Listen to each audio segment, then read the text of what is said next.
Hello, welcome to Do It Yourself channel. Today I will show you how to delete or remove shortcut for amplify ambient sound function in Samsung Galaxy S22. So right now we have a shortcut set up. Here, as you can see, we have our amplify ambient sound here.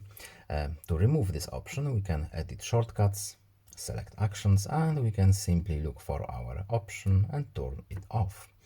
Of course, if we don't have the shortcut here and we have a button press set up as a shortcut, we can go to settings, accessibility, hearing enhancements, then hearing amplify ambient sounds, and our shortcut is here. We can change our shortcut if we want to, but if we want to turn it off, we can simply do it from here. That's all. I hope this video is helpful to you. Please leave a like and subscribe. Have a nice day and see you in the next video. Goodbye.